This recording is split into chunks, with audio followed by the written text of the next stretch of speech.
I personally, I'm from Northern Ontario.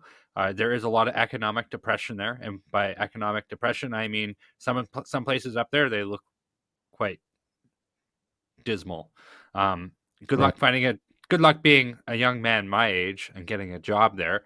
How Right. do we get productivity up there? How do we make Northern Ontario more inclusive? There is a reason why it's orange up there.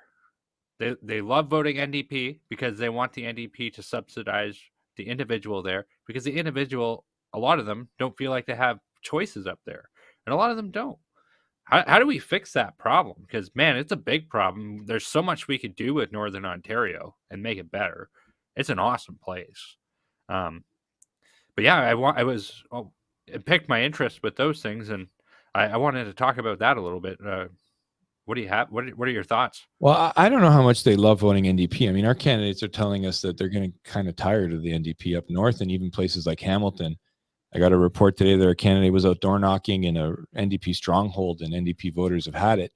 I think they're voting a certain way because there's no other choice, right? Like they don't see an alternative, they don't see an option, they don't see how things can be done differently for a better future. And you know, the Facebook example is these industries are being driven into downtown Toronto on the back of government subsidies, right? Yeah, And we have to get back to a government that is advocating for a market where people make a choice of where they want to work and live.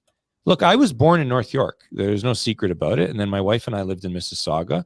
hmm And then we chose Cambridge as to where we wanted to have our son and build a family. And it's great.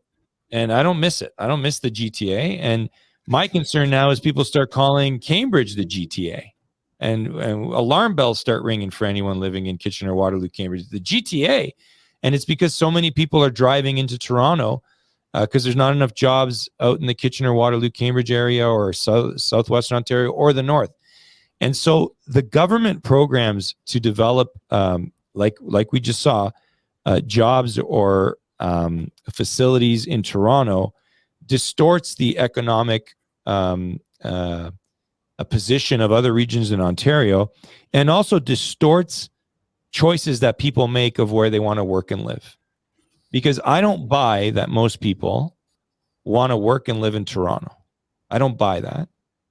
I think yeah. that left to their own devices, if they could find other jobs that support their family and put food on the table and are fulfilling from a career perspective, they choose other places in Ontario, less busy, and other benefits that other areas of Ontario offer. I've been to Emo before in Kenora, and I loved it. It was a small town, but I'm also the guy that was telling you I love driving a stick shift and love gas engines. So maybe I'm not the person that we should be relying on for these. Don't worry, I'm a kindred spirit. Okay, well there you go. So, there's plenty of beautiful places in Ontario, and we got to start developing an economy and putting it on the map that it's not all about Toronto all the time.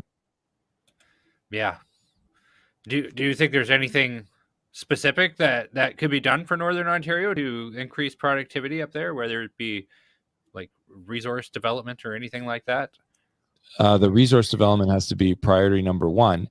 And the bigger issue, I was talking to a gentleman who's was helping us with a specific Northern Ontario plan, is that the governments like to suck all the resources out of the north and then take all the spending back into Toronto because that's where the votes are.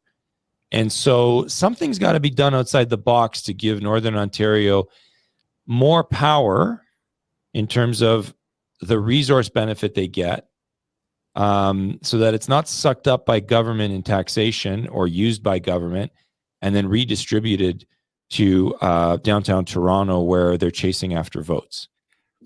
And the solution can't always be the government subsidization of an industry, whether it's in the north or not. Because like we said, it's just when the government money runs out, the resource development won't follow.